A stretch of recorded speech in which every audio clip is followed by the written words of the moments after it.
Assalamualaikum warahmatullahi wabarakatuh. Halo Sobat Adab, ketemu lagi dengan saya Charwani Ali dan seperti biasa salah satu segmen konten andalan di penerbit adab termasuk salah satu fasilitas yang diterima atau yang didapat oleh para penulis adalah bedah buku gitu. Dan seperti biasa ya teman-teman semua, kalau proses bedah buku di penerbit adab itu kita akan langsung membedahnya itu dengan penulisnya gitu. Entah itu penulisnya nanti ada dari Sabang sampai Merauke, di era digitalisasi ini sangat mudah sekali karena kita bisa terkoneksi juga lewat via Zoom gitu ya. Cuman alhamdulillah hari ini kita berhasil mendatangkan penulis dari buku yang akan kita bedah gitu ya, yang udah menyempatkan waktunya untuk bisa hadir di kantor penerbit adab yang sangat sederhana ini. Halo Pak, selamat datang. Ya, selamat datang. Selamat datang di kantor penerbit adab yang sederhana ini ya Pak ya. Masya Allah. Ini buku yang akan kita bedah ini, bukunya adalah judulnya Indramayu ya Pak ya. Indramayu. Oke, luar biasa. Ini packagingnya seperti ini ya teman-teman, seperti yang bisa dilihat gitu. Dan sebelum kita proses bedah bukunya, mungkin tak kenal maka tak sayang ya teman-teman. Jadi mungkin Bapak Dr. Andes Haji Masduki Duryat MPDI gitu ya. Oke, ini dokter. Oh ya dokter, ini biasa dipanggil apa nih akrabnya nih Pak? Pak Masduki. Pak Masduki. Oke. Ada juga yang Pak MD gitu. Oke, aduh. Pak Haji juga ya. Jadi kita enaknya gimana nih? Oh, bebas aja. Bebas aja. Pak Masduki boleh ya? Oke. Jadi mungkin boleh Pak Masduki sharing ke kita dulu nih sebelum kita proses ke bedah bukunya. Bapak ini background-nya nih seperti apa gitu? Sekarang kesibukannya apa gitu? Atau sekarang memang lagi ya apa gitu? Boleh di-share ke kami yang ada di rumah. Silakan Pak. Baik, selama ini saya secara formal memang pegawai negeri sipilnya di dosen. Oke, wow. Bapak dosen ya. Jadi dosen UIN Cyber Syekh Nurjati Cirebon. Wow, ya itu Cirebon. Terkenal lah Pak. Jadi home base-nya di sana. Sekarang nih. Iya, home base-nya di Pasca, tetapi ini juga secara berbarengan saya dipercaya oleh yayasan menjadi salah satu ketua Sekolah Tinggi Keguruan dan Ilmu Pendidikan STK. Wow. STK Indramayu. Iya, keren banget Pak ya. Di bidang akademik memang banyaklah di beberapa perguruan tinggi saya mengampu mata kuliah. Di luar itu juga saya kolumnis tetap di pikiranrakyat.com. Saya makin insecure ini Bapak. Jadi nulis itu dia bagian dari hobi dari tapi memang juga ini ya. Betul. Nah, itu bagian yang kemudian setelah banyak kita bukukan. Nah, salah satu Indramayu menuju kontestasi Pilkada 2024 ini yang saya bukukan ini adalah beberapa tulisan-tulisan saya tentang dinamika yang terjadi di Indramayu terkait dengan Pilkada itu. Oke, bentar dulu. Kita belum masuk. Tapi sudah spoiler aja nih ya Sobat Adab. Sabar Bapak ya. Gak sabar ya? Iya, gak sabar banget untuk bedah bukunya ini ya. Tapi saya boleh ulik lagi ya Bapak ya. Berarti sekarang memang masih aktif juga untuk di beberapa bidang tadi yang sudah disebutkan gitu. Salah satunya dosen juga. Oke, wow. Jadi nggak heran harus menerbitkan karya. Salah satunya kan. Oke gitu. Tapi Sobat Adab perlu ketahui, Pak Masduki juga ya, tadi saya juga udah baca bukunya ini. Bukunya luar biasa banget, karena memang kayaknya ya bisa mewakili gitu seluruh masyarakat Indramayu. Karena saya juga orang Indramayu, dan Sobat Adab perlu ketahui kalau Pak Masduki ini dari profilnya dari lahir sampai beberapa pendidikan SMA-nya kalau nggak salah juga di Indramayu dari SD. Saya PGA, pendidikan guru agamanya di Cirebon. Oh iya Cirebon, sorry. Tapi memang asli Indramayu. Asli Indramayu. Jadi Indramayuable. Jadi keindramayuannya tidak diragukan gitu ya Pak ya. Jadi nggak semata-mata ngeluarin buku dengan judul Indramayu tapi orangnya bukan Indramayu. Nah, itu salah. Saya Indramayu Barat malah loh, dan menghendaki Indramayu Barat merdeka. Jadi keindramayuan dari Bapak ini luar biasa banget. Bahkan Bapak ini kalau nggak salah juga mendapatkan penghargaan di tahun 1999 dari salah satu mantan presiden kita, B.J. Habibie. Nasional loh. Iya. Di Istana Negara ya. Iya, keren banget. Saya ulik-ulik baca-baca profilnya. Emang saking banyaknya ya Sobat Adab ya, saking banyaknya penghargaan, pencapaian, dan juga beberapa riwayat hidup yang menginspirasi. Itu Gila sih. Alhamdulillah. Oke, jadi itu sekilas tentang Pak Mas Duki ya, yang merupakan penulis buku dengan judul Indramayu Menuju Kontestasi Pilkada 2024. Oke, problem kepemimpinan, demokratisasi dan pembangunan berkelanjutan. Ini Bapak perlu ketahui ya, FBI aja, for your information, kalau saya ini pertama kali bisa dibilang membedah buku dengan tema politik loh, Bapak. Jadi biasanya apa biasanya? Biasanya tuh kayak novel, terus kayak buku ajar, kayak gitu. Iya, hukum. Kalau ini kan kayak konsentrasi politik banget nih ya. Jadi mungkin kalau misalkan pengetahuan saya agak sedikit downgrade, mohon dimaklumi ya Pak ya. Background saya juga pendidikan sih. Cuma selama ini ada salah satu mata kuliah tentang analisis kebijakan pendidikan yang itu kemudian membuat saya lebih tertarik untuk bicara persoalan politik. Oke, tapi bagus. Justru itu kan salah satu contohnya kan Pak, yang saya mungkin bisa bilang nggak terlalu paham gitu. Jadi dengan adanya buku ini kan bisa mengedukasi orang-orang seperti saya yang nggak tahu gitu. Jadi sangat amazing. Itu dalam bahasa saya menjadi pemilih yang cerdas. Langsung. Oke, jadi boleh kita langsung masuk aja ke sesi bedah bukunya ya Bapak ya. Tapi setelah untuk lebih lengkapnya profil tentang Pak Mas Duki ada di buku ini lengkapnya gitu ya Pak ya.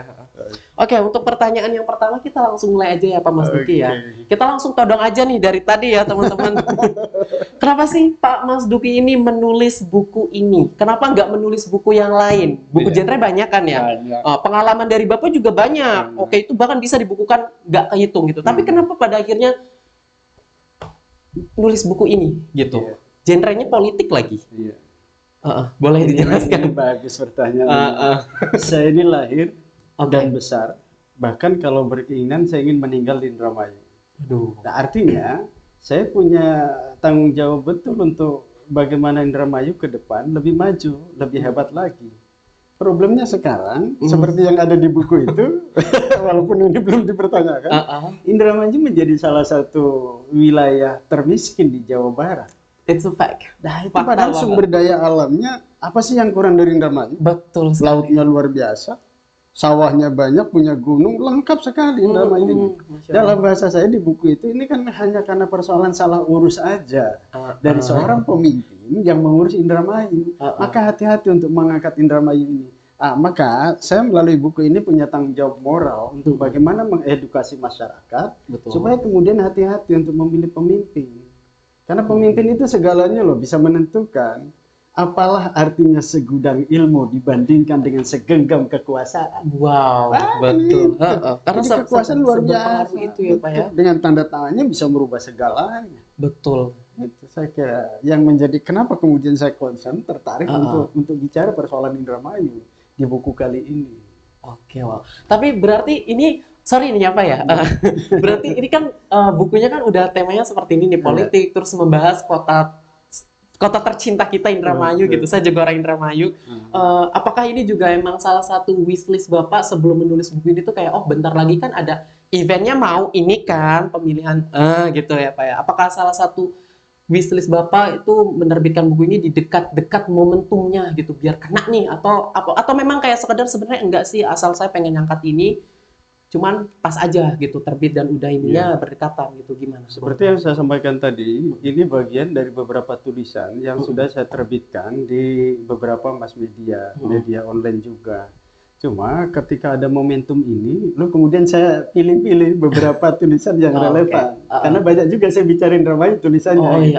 Sebelum ini nih? Iya, dan ini ternyata momentumnya pas. Makanya kemudian saya bagi 3 itu di segmen di bagian buku ini kan.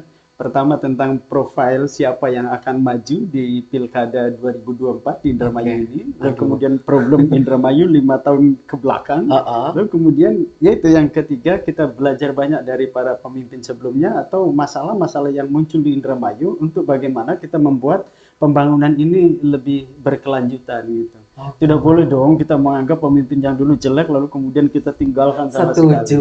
Biasanya kan kadang walaupun ibaratnya kalau zaman sekarang mantan itu bukan berarti ini kan. Pasti ada sisi baik. Orang kan nggak sempurna ya Pak ya. Pasti ada positif Nah, negatif itu ada yang baiknya kurang kita ambil, gitu. kita Dan lanjutkan. betul, kita jangan lupain itu gitu. Kalau masih ada hal yang baik dari yang sebelumnya ya kita lanjutkan. Kenapa tidak?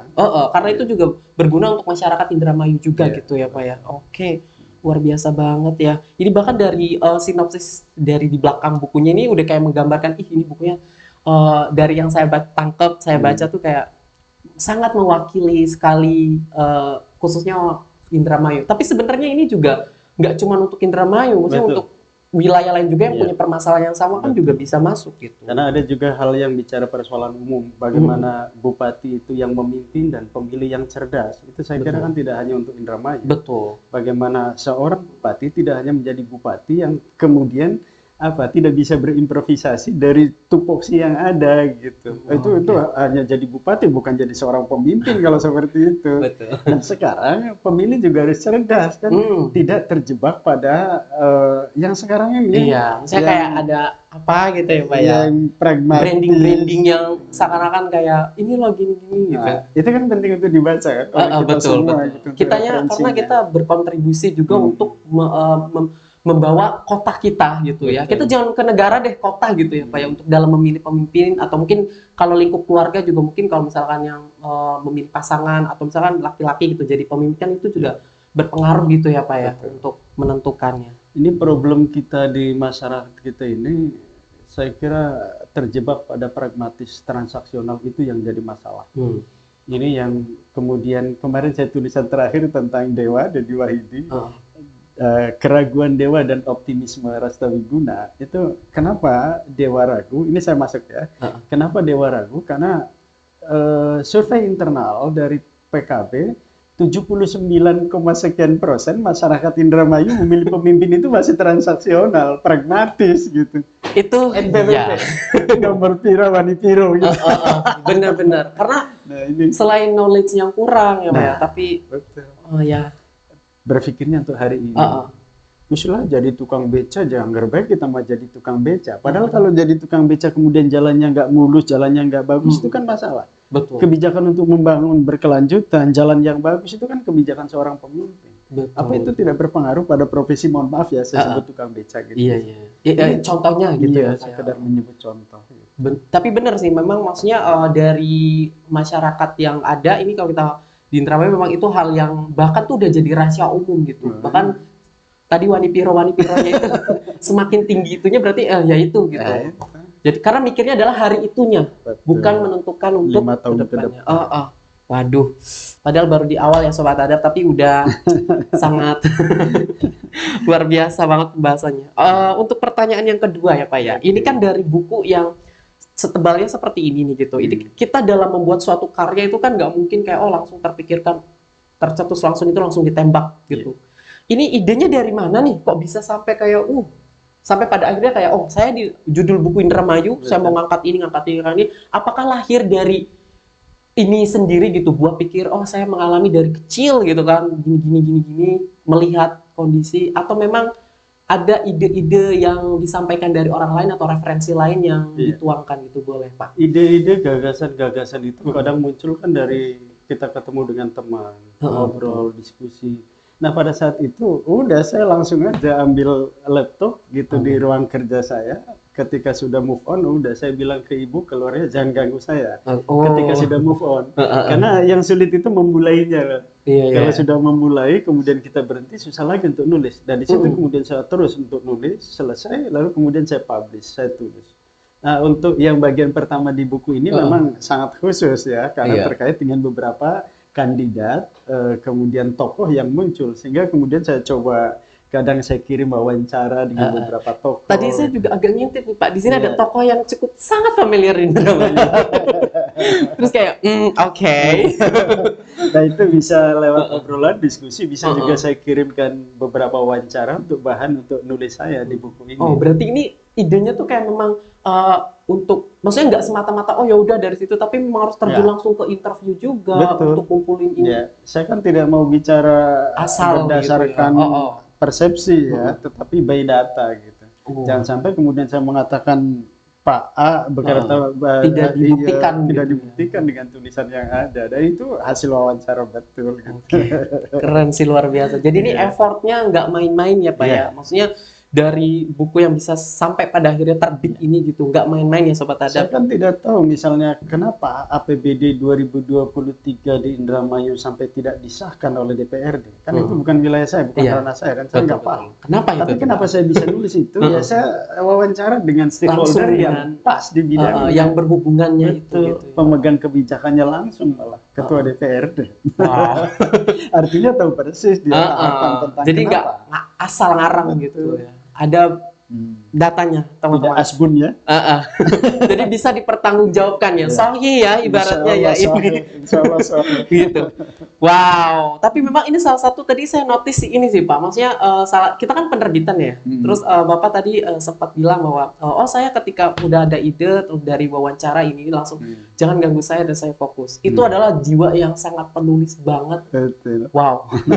Kan kadang memang maksudnya jangan nulis karya deh. Kadang kayak kita skripsian apa, kadang kayak ngerjainnya berapa detik ya, nggak menit lah. Habis itu kayak udah males gitu.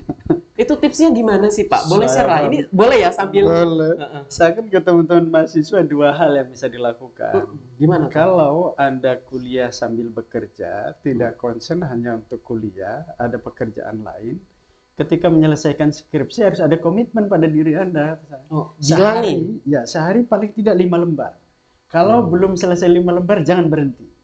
5 kali 30 hari, sebulan selesai loh. 100 berapa? 150 lembar cukup loh untuk membuat skripsi. Kecuali Anda tidak bekerja, tidak punya kesibukan lain, kapanpun bisa dilakukan. Ini trik saya kira untuk bisa selesai. Dan skripsi yang bagus itu adalah skripsi yang selesai. Selesai, betul. Bukan skripsi yang ideal tapi nggak selesai-selesai.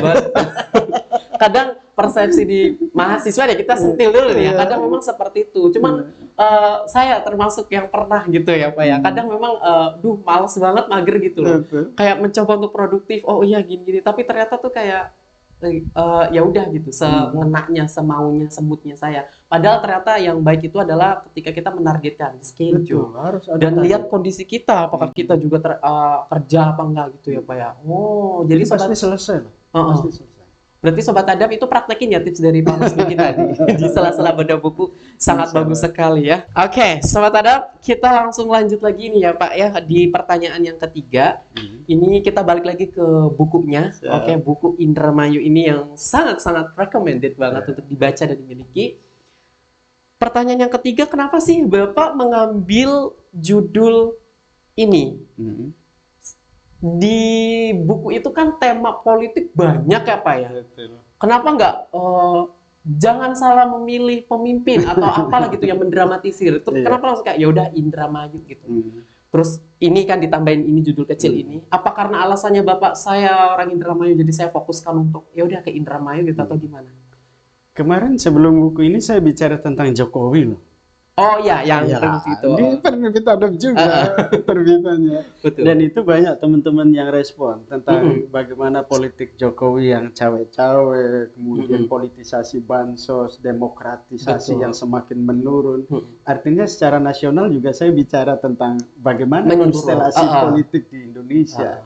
Nah sekarang apa sih salahnya kalau kemudian saya juga bicara persoalan Indramayu? Lebih konsentrasi gitu. Iya, yang kemudian ya tadi itu saya kok rasanya prihatin kalau kemudian Indramayu yang sangat luar biasa dari sisi potensi sumber daya alam dan sumber daya manusianya, tapi karena hanya salah urus dalam tanda kutip ya oleh pemimpin kita, kok Indramayu menjadi daerah yang termiskin di Jawa Barat? Nomor apa 3 salah Indramayu gitu kan? Dosanya apa? Dosa apa Indramayu sampai kemudian kita terpinggirkan, termarginalkan dibandingkan dengan daerah-daerah sedikit sedih nih Pak. Dengernya agak sedih sekali nih Apa Pak. semakin nggak malu kita ketika kemudian berdiri dengan daerah-daerah lain, ketemu dengan daerah-daerah Yang lain. se-Jawa Barat lah gitu Jawa ya. Barat, bahkan di nasional. Saya dulu kuliah di Jakarta loh. Aduh. Kalau stigma Indramayu itu pasti dengan perempuan yang Bapak, aduh. Pak, saya maaf ya Pak. Ini apa masuk ya? Saya pengalaman juga kuliah di Jogja tuh kayak, oh Indramayu ya. Apa yang terbayang dari Indramayu orang luar Jogja? RCTI. Mereka malah nanyanya ke situ. Kan saya nggak tahu Pak. Masalah kan. Ditambah lagi dari sisi ekonomi, dari sisi yang lain, Iya. kita menjadi daerah yang terpinggirkan, termarginalkan. Apa Waduh. kemudian ini tidak menjadi sesuatu hal yang lengkap penderitaan kita sebagai orang Indramayu? Kan Iya, masalah. ya. Jadi kalau kemudian kita tidak melakukan perubahan terhadap stigma ini dan harus dimulai dari kebijakan-kebijakan seorang pemimpinnya, ya kapan dong Indramayu akan berdiri sejajar dengan daerah-daerah lain? Bila perlu kan kita nyalip daerah-daerah lain lah. Ya, Wow. nyalip itu apa bahasanya? Eh, Selangkah lebih Iya, maju selangkah lah. lebih Kalau maju gitu. Yamaha ya, Agak disensor ya. ya ini kan masalah saya kira itu keprihatinan saya. Berangkat dari situlah Betul. gitu Pak. Selain memang sebelum karya buku ini ada, itu ada karya dengan judul Jokowi Jokowi itu yang itu. memang buku itu membahas tentang politik di Nasional. Indonesia secara nasional. Oh, berarti terus kayak Bapak terpikirkan, why not aku tidak membahas kotaku juga gitu ya kan. Yang memang kalau diulik, bukan diulik sih, rahasia umum ya Pak ya. Ada beberapa permasalahan-permasalahan yang perlu untuk diangkat gitu kan. Dan secara pribadi saya pun juga merasa selain ini pertama kali saya membedah buku dengan tema politik, langsung lagi dengan kotak sendiri yang dibahas gitu. Jadi agak, iya sih. Ini gitu. salah satu problem yang saya angkat 5 tahun terakhir di Indramayu. Izin dispensasi nikah di Indramayu itu cenderung naik loh. Walaupun tidak sesignifikan Ponorogo ya. Iya. Ini izin nikah naik itu kan berarti kan ada masalah. Kalau mana tuh Pak? Nah, kalau izin nikah ke pengadilan, berarti kan ada sesuatu hal yang salah dong. Kebalikannya. Iya, artinya ada masalah supaya anak ini segera untuk dinikahkan. Ada MBA, married by accident, yang kemudian ini kecenderungannya naik. Gitu. Ini kan saya kira selain masalah, memang ya. stigma di masyarakat juga kayak usia segitu mah udah harusnya ini dinikah gitu. Padahal kan dia secara fisik mental belum nih. Belum siap. Gitu. Tapi kan kayak stigma di masyarakat tuh kayak, tapi kayaknya memang nggak cuma Indramayu sih sebenarnya ya Pak ya. Cuman memang yang terlihat agak-agak dari datanya nih ya gitu. Tapi trennya naik loh, itu Iya. masalahnya dibandingkan dengan daerah lain maksudnya. Betul. Jadi kayak ada apa ini yang salah ini kenapa? Udah gitu? stigmanya dicap kita tadi RCTI dan lain-lain. Ini data yang terbaru ya 5 tahun terakhir izin nikah itu cenderung naik di pengadilan agama. Kayak semudah itu gitu ya Pak ya. Itu kan, berarti kan ada masalah ya. di samping situ juga yang harusnya perlu terus untuk- diedukasi, diadvokasi oleh semua stakeholder yang ada di Indramayu. Tidak melulu menjadi tanggung jawab bupati sih sebenarnya. Betul. Tapi artinya persoalan ketika sudah menyangkut Indramayu, siapa lagi? Iya, Pemimpinnya? sebagai orang pemimpin dan sebagai orang Indramayunya gitu Pak ya. Agak dalam ya Pak. Tapi ini luar biasa Pak. Berarti tadi kita udah bahas ya untuk kenapa judulnya adalah ini, karena memang ada alasannya seperti itu. Iya. Terus pertanyaan berikutnya nih ya Pak ya, membuat buku ini sekali lagi tidak semerta-merta untuk ya udah jadi gitu. Ya. Walaupun Bapak memang punya keahlian untuk jangan ganggu saya ketika saya punya ide dan saya gitu ya kan. Tapi pasti ada proses kan Pak. Betul. Ada proses yang perlu dilalui dan itu tantangannya pasti berat. Kalau saya tanya nih ke Bapak, Pak, apa sih tantangan membuat buku dengan judul Indramayu ini dan apa yang membuat Bapak kayak, oh buku Indramayu itu aku langsung kayak, oh gitu. Boleh di-share ke kami, silakan Pak. Ini nulis tentang Indramayu, apalagi persoalan politik, ini bukan main-main ya. Terkadang kita memberikan sikap mengkritisi, masukan, saran, itu dianggapnya menjadi oposan dan orang yang tidak suka terhadap pemimpin yang sedang manggung saat ini. Itu berdampak ke yang lain loh. Saya beberapa kali kemudian, mohon maaf ya, bahasanya diintimidasi atau kemudian juga keluarga atau yang lain, apalagi yang masuk jajaran Pemda gitu, saudara kita. Hati-hati kamu. Hati-hati. Nah, ini masalah, bukan persoalan mudah loh untuk memberikan masukan, saran dan pandangan itu, apalagi kepada pemimpin yang sedang berkuasa saat ini ya. Bahasa saya berkuasa ya. Karena dengan segala kekuasaannya dia bisa melakukan apa-apa. Betul. Dan Agak ngeri ya Pak. ini ya, kadang pemikiran di kita ini orang yang tidak suka itu dianggapnya, atau orang yang mengkritisi itu dianggap tidak suka, kemudian tidak dirangkul dan dia bukan bagian dari kita. Gitu.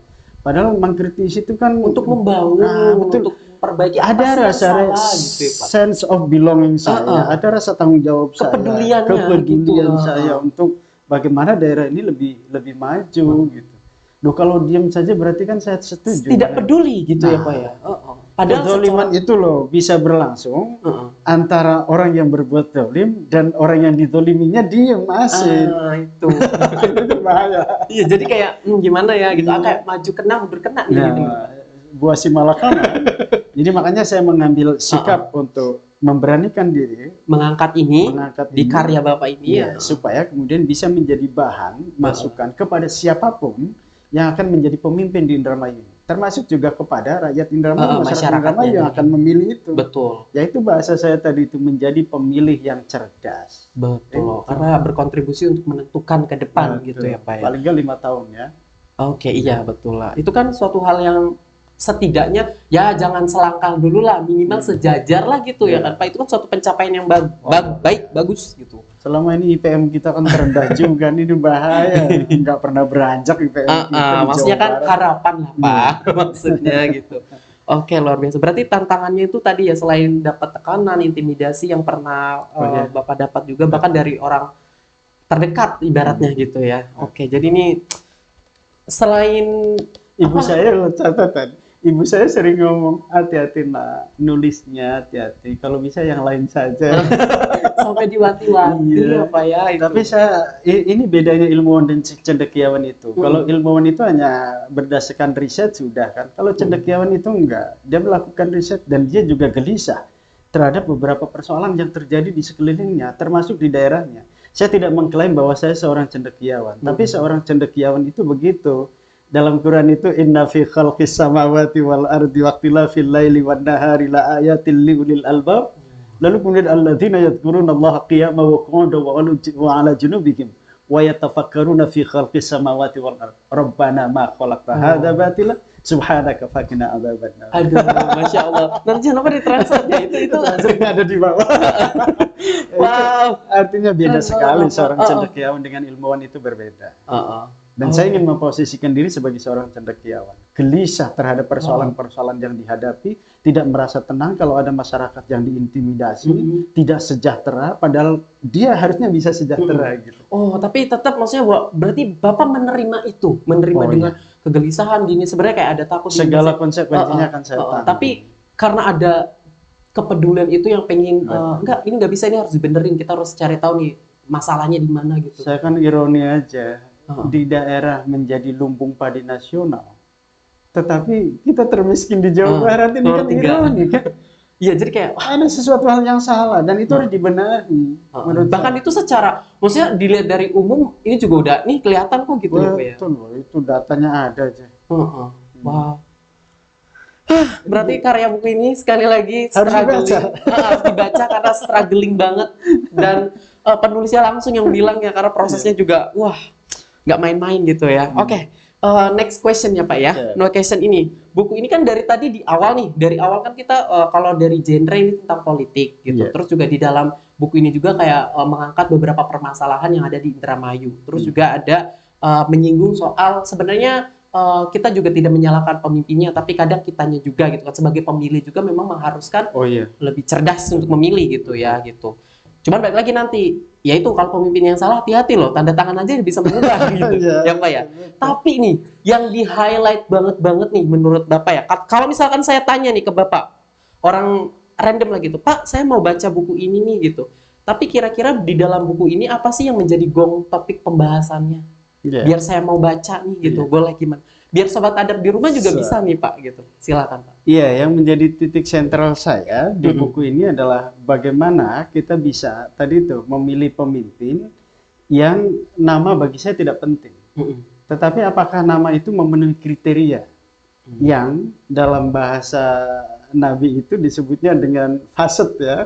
Faset plus I kalau Bambang Trim dalam salah satu bukunya.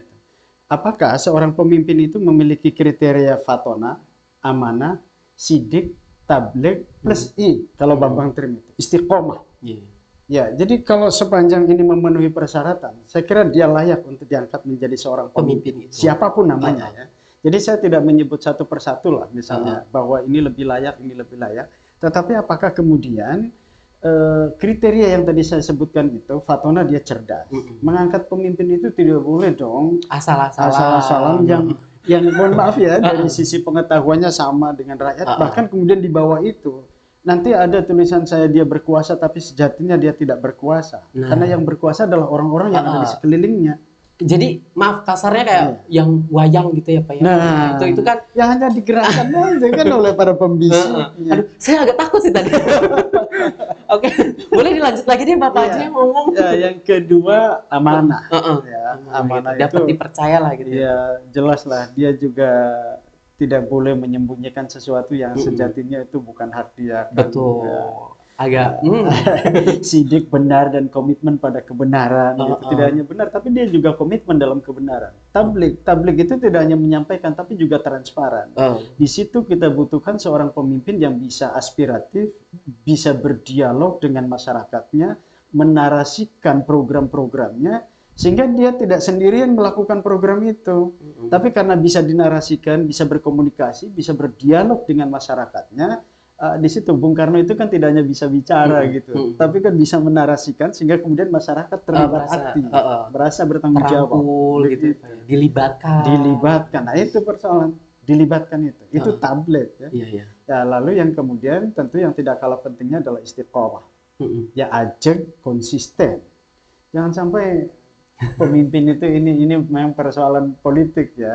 Politik itu pasti pemimpin politik itu akan menyampaikan janji-janji manis. Walaupun kemudian janji itu tidak realistik. Betul. Gitu ya. Bagi seorang penulis bukan penulis malah mantan presiden Rusia itu Yunus Soviet pernah mengatakan seorang politisi itu biasa berjanji untuk membangun jembatan walaupun tidak ada air.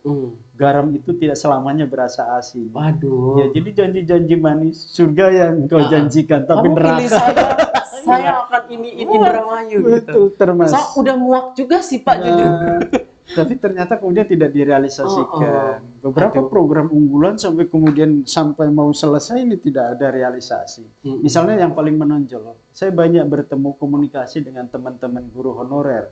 Dijanjikan oleh pemimpin yang sekarang ini yang sedang manggung akan ada tunjangan sekian juta gitu. Aduh. Tapi sampai sekarang nggak ada realisasi. Saya kira salah satu contoh janji manis lah gitu ya Pak ya. Saya kira harusnya kan tidak harus didemo oleh guru honorer dengan janji itu. Betul. Tapi bagaimana janji-janji itu bisa step by step direalisasikan. Jangan hanya janji-janji manis lah, hanya live service. Sekarang ini kan sudah sangat cerdas juga masyarakat untuk bisa menilai. Era digitalisasi juga apalagi ya Pak ya. Gitu jejak digital itu nggak bisa dipisah. Dihapus loh. Iya benar. Bisa kelihatan sekarang bisa dibaca ulang kapanpun. Jadi baik pemimpinnya atau kitanya ya gitu harus berhati-hati banget juga karena selain kita bukan orang yang sebenarnya kita tahu kok ya gitu ya Pak ya. Cuman karena memang kadang ketika kita mau mengangkat topik yang maaf ya tanda kutip dianggap itu terlalu hati-hati deh jangan. Jadi kita tuh nggak berani gitu.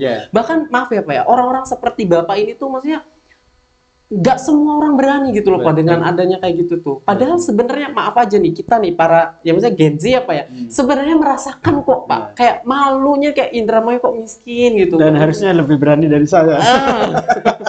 Masalahnya backingnya siapa Pak? Gitu. Sekarang kan gitu ya Pak ya. Jadi kan agak kita nih mau yang katanya apa bahasa politiknya ini jurdil kan bebas apa gitu Pak. Sebenarnya kan pada prakteknya tuh ada beberapa hal yang kita ngerasa nggak seperti itu kan gitu. Jadi gimana dong Pak? Ini yang kemarin Bawaslu juga sudah menyampaikan. Yang paling yang kemarin itu ya titik rawan itu pada ASN loh, pada PNS, pada birokrasi.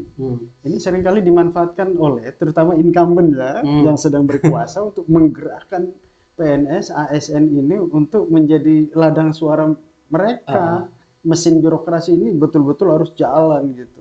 Nah kalau kemudian ASN harusnya tadi itu netral, lalu dipolitisasi, digerakkan oleh birokrasi yang semacam ini, oleh terutama mereka yang berkuasa, ya harusnya kita ada keberanian dong untuk melakukan apa ya, meripit ya, sempritan gitu. Dan itu harusnya di Bawaslu. Bawaslunya ada keberanian untuk itu. Nah, sekarang persoalannya Bawaslu berani apa tidak untuk melakukan sempritan tadi? Silakan nanti barangkali ada orang yang nonton ya Pak orangnya bisa dijelaskan di kolom komentar saja. Oke, next question ya Pak ya. Oke, luar biasa. Next question ini kita mungkin balik lagi perihal bukunya. selain kita berarti buku ini tuh ternyata pembahasannya tuh nggak cuma 1, 2, 3 gitu ya, tapi memang ada beberapa topik-topik yang jadi momok yang udah rahasia umum banget nih, bahkan nggak cuma Indramayu sebenarnya gitu ya Pak ya.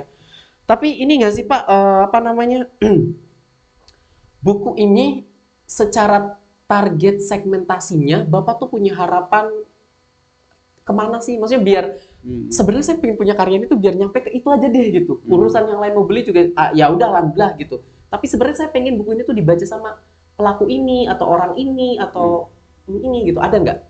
Ada sih. Dan di apa namanya, di pengantar saya menyampaikan buku ini sejatinya bisa menjadi referensi mahasiswa, dosen, akademisi ya. Karena bicara juga tentang persoalan demokratisasi. Betul. Demokratisasi itu kan bukan melulu persoalan wilayah perorangan, komunitas tertentu. Tapi tentu akan lebih luas saya menyampaikannya ke masyarakat Indramayu. Supaya masyarakat Indramayu tahu persis problem yang dihadapi oleh daerahnya sendiri. Kadang karena saking dekatnya kita nggak tahu masalah yang kita hadapi. Gitu loh. Taunya masalah daerah lain. Itu daerah itu ini lagi. Nah, itu kadang nggak bisa berkaca lagi. Bahasanya itu semut di seberang kelihatan, tapi gajah di pelupuk mata gitu. Nggak kelihatan. Iya. Nah itu saya tunjukkan loh problem yang dihadapi di Indramayu di dalam buku ini. Supaya kemudian kita tahu, oh ya masalahnya ini dalam konteks politik 5 tahun belakangan, kemudian beberapa problem yang kita hadapi di Indramayu. Untuk kita pecahkan bersama. Bukan hanya, ya sebenarnya bukan hanya wilayah seorang pemimpin sih ya, kita punya tanggung jawab moral yang sama untuk bersama-sama lah membangun gitu ya Pak. Wow, berarti ini secara khusus walaupun ini bisa dibaca, dimiliki oleh siapapun. Gitu di atas usia legal gitu ya Pak ya, karena kan udah pembahasannya ini banget. Tapi memang dikhususkan banget itu untuk orang Indramayu ini. Gitu karena ya, di bagian pertamanya untuk memilih seorang bupati. Betul. Selain emang momentumnya juga agak-agak mendekat. Gitu. Tapi kalau misalkan ya Pak ya, misalkan nih saya mewakili netizen, ada kan netizen yang julid nih ya Pak ya, kayak gini. Oh berarti Pak Mas Duki ini buat karya ini sebenarnya buku ini nyindir nggak sih? Nah Bapak setuju nggak dengan statement seperti itu? Nggak apa-apa. Nyindir? Nggak apa-apa. Oh, setuju? Iya, nggak apa-apa. Tapi menyindirnya ke siapa nih Pak? Atau di tit gitu? Ya sebenarnya pemegang kebijakan, stakeholder yang pemegang kebijakan itu harusnya merasa tersinggung loh dengan beberapa hal yang ingin saya sampaikan ini. Tersinggung dalam pengertian positif ya, untuk kemudian bisa ditanggapi, lalu kemudian ditindaklanjuti beberapa masukan itu yang kira-kira dianggap bagus. Tapi yang jeleknya nggak usah lah. Tapi kalau sepanjang itu dianggap bagus, kenapa tidak? Ya itu saya kira. Berarti dia menerima kritikan untuk membangun. Nah seorang pemimpin itu harus terbuka. Oh iya. Ya siapapun. Kita termasuk masyarakat gitu kan ya Pak ya. Oke. Waduh, ini beda ya guys. Jawabannya aja halus gitu ya. Tapi luar biasa sekali Bapak ya.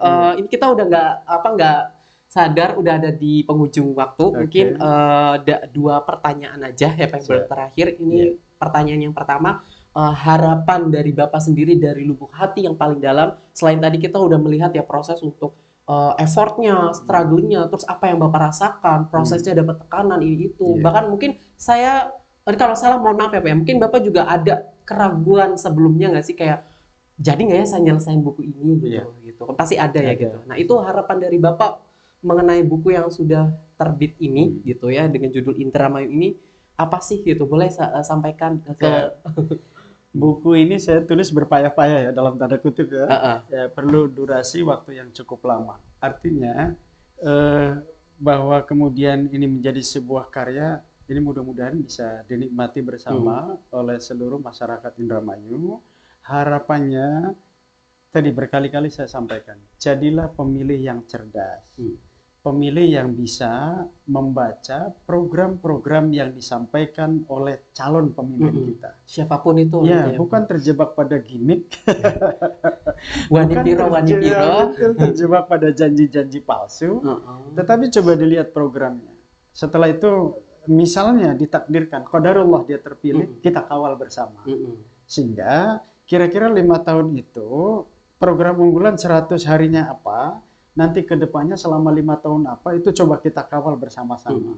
Dengan harapan janji-janji tadi itu bisa direalisir, lalu kemudian kita bisa menikmatinya sebagai warga Indramayu, bukan menjadi penonton. Betul. Ya, bukan jadi penonton. Apalagi menggugurkan kewajiban, udah waktunya ya wis gitu ya Pak. Terus yang penting saya dapat uang. Dibayar sekian.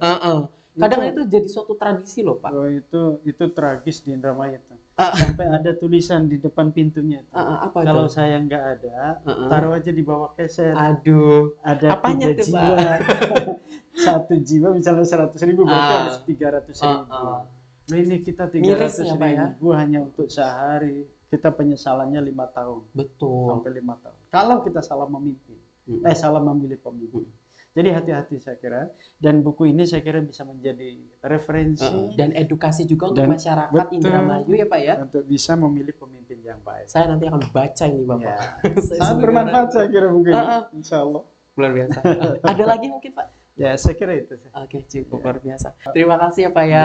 Saya Carwani Ali ya Pak ya, mewakili penerbit Adab mengucapkan banyak terima kasih atas waktu yang sudah diluangkan, atas kehadirannya juga, dan sudah mau membedah karya yang hebat ini gitu langsung gitu. Karena mungkin kalau saya pribadi kan sebagai orang yang ini ya buku politik gini kan kadang kayak ada pemahaman yang kurang gitu. Tapi ketika saya bisa kami ya Pak ya berhasil mendatangkan penulisnya langsung, kan saya juga bisa ternyata buku ini sebenarnya ini loh ini gitu. Jadi kami mengucapkan banyak terima kasih juga.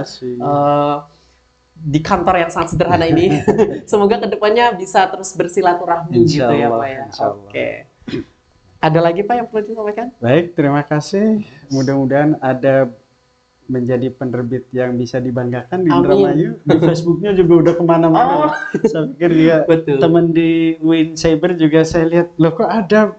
Padahal bukan orang Indramayu, kenapa enggak saya kan? Iya, di Fakultas Ekonomi gitu, Ekonomi Syariah itu kok ternyata logonya sama dengan apa yang saya tulis gitu. Ini membanggakan saya. Iya. Mudah-mudahan kami juga sangat mengapresiasi Pak. Amin. Amin. Tetap maju dan menjadi penerbit yang unggul. Amin. Amin. Terima kasih Pak untuk doa baiknya. Semoga Bapak juga semakin sehat, terus selalu dalam lindungan Allah SWT, dilancarkan segala urusan dan usaha dan lain-lainnya ya Pak ya. Amin. Oke, saya tutup ya Pak ya. Oke Sobat Adab, terima kasih untuk atensinya dan terima kasih sudah menonton bedah buku, salah satu segmen konten dan salah satu pelayanan fasilitas yang didapat oleh penulis adalah proses bedah buku. Dan buku yang kami bedah ini adalah buku dengan judul Indramayu yang merupakan karya dari Dr. Haji Masduki Duryat MPDI. Oke, luar biasa. Terima kasih Bapak. Terima kasih. Dan terima kasih Sobat Adab. Thanks for watching. See you next time on my video. Bye.